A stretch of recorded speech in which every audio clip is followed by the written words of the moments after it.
Então, como tu tá? Eu espero que bem e que bom que tu tá aqui. No vídeo de hoje nós vamos falar sobre o Tribunal Penal Internacional.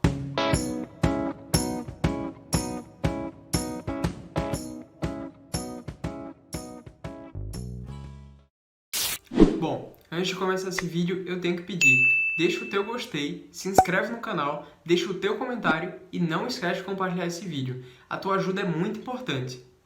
E, ao assistir ao jornal, nós cansamos de ver os horrores da guerra. Foram milhões de crianças, homens e mulheres vítimas das maiores atrocidades que esse mundo já viu, como morte, estupro, fome e tortura.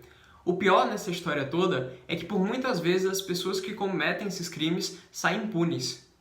Tendo em vista essa situação, 123 países se reuniram para a criação do Estatuto de Roma do Tribunal Penal Internacional, que deveria ser uma instituição independente e permanente e que trataria sobre os crimes de maior gravidade e que afetam toda a comunidade internacional. Vale dizer que essa é uma instituição complementar às jurisdições nacionais. Então, o Tribunal Penal Internacional só vai pegar um caso se for demonstrada duas coisas. Primeiro, ou o país não tem interesse em agir naquele determinado caso, ou o país não tem capacidade para agir. Demonstradas essas duas situações, aí sim o Tribunal Penal Internacional pega o caso com o intuito de evitar impunidade. Vale dizer que o Tribunal Penal Internacional não se confunde com a Corte Internacional de Justiça. Enquanto a Corte julgará os Estados, o Tribunal Penal Internacional julga os indivíduos. O Brasil aprovou o Estatuto de Roma durante o governo Fernando Henrique Cardoso, através do Decreto 4.388, de 25 de setembro de 2002. O país acreditava que o Tribunal Penal Internacional representaria uma instituição independente, eficiente e imparcial, que seria capaz de evitar a impunidade em decorrência dos crimes mais graves cometidos internacionalmente. Lá no Estatuto tem alguns artigos interessantes, como o artigo 3º, que fala sobre a sede do tribunal, que é na Haia, nos Países Baixos, o que nós conhecemos como Holanda. O artigo 4º é interessante porque fala sobre a personalidade jurídica do Tribunal Penal Internacional e sobre os seus poderes. Primeiro afirma que ele é pessoa jurídica internacional, então nós já vemos que ele é parte do direito internacional. Outra questão que fica é sobre a sua capacidade jurídica, e lá diz que ele tem toda a capacidade necessária para a persecução de seus objetivos e também para o desempenho de todas as suas funções. Agora, como o tribunal exerce esses poderes? Bom, ele pode exercer esses poderes em todos os países parte do Estatuto, bem como todas as suas funções. Agora ainda há a hipótese do acordo especial, em que um país que não é parte do Estatuto pode fazer um acordo para que o tribunal atue dentro do seu território.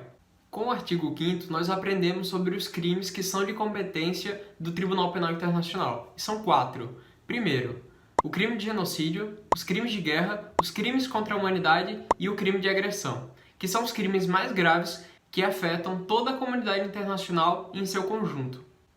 Através do artigo 6º, nós começamos a aprender o que é o crime de genocídio, que é a intenção de destruir, no todo ou em parte, um grupo nacional, racial, étnico ou religioso, através de um rol que o artigo elenca, incluindo o homicídio de membros do grupo.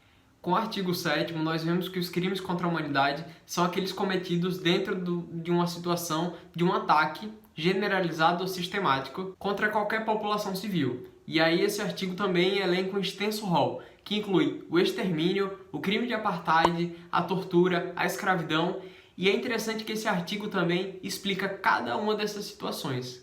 O artigo 8º fala sobre os crimes de guerra, incluindo um rol muito extenso, e que inclui as violações graves às convenções de Genebra, a utilização de veneno ou de armas envenenadas, entre tantas outras situações, que são conhecidas como os crimes de guerra. Já o crime de agressão ocorre quando políticos e militares podem ser responsabilizados por invasões e ataques de grandes proporções. Bom, sobre a atividade do Tribunal Penal Internacional, nós temos que ele até o momento analisou 27 casos, emitiu 34 mandados de prisão, prendeu 16 pessoas e tem 15 pessoas foragidas, incluindo Omar al-Bashir, ex-presidente do Sudão, acusado de homicídio, extermínio, tortura e estupro. Também há, em sede do Tribunal Penal Internacional, 3 casos encerrados, por morte de pessoas que eram investigadas. O tribunal iniciou suas atividades em julho de 2002, com a ratificação por 60 países. Atualmente são 123 países, mas infelizmente ainda há muitos que não assinaram e que não reconhecem o Tribunal Penal Internacional, como a China, como Coreia do Norte, Cuba, Arábia Saudita, Turquia, Iraque, entre tantos outros. Isso dificulta muito o trabalho realizado pelo Tribunal Penal Internacional. Bom, sobre os casos brasileiros, já há contra o atual presidente do Brasil, Jair Bolsonaro, 4 representações no Tribunal Penal Internacional. A primeira foi apresentada ainda em 2019, alegando genocídio e ataque sistemático às populações indígenas, afirmando que o governo estava praticando um verdadeiro desmantelamento das políticas públicas de proteção aos povos indígenas e também ao meio ambiente. Essa foi apresentada pela Comissão Arnes e pelo Coletivo de Advocacia em Direitos Humanos. As outras 3 foram apresentadas pela Associação Brasileira de Juristas pela Democracia, pelo PDT e pelos Engenheiros pela Democracia, em virtude da atuação do governo frente à pandemia de Covid-19, que atinge o nosso país atualmente. Bom, mas essas 4 representações ainda têm que passar pelo teste de admissibilidade, que vai verificar a gravidade das acusações e se o país tem capacidade para poder tratar sobre essas acusações.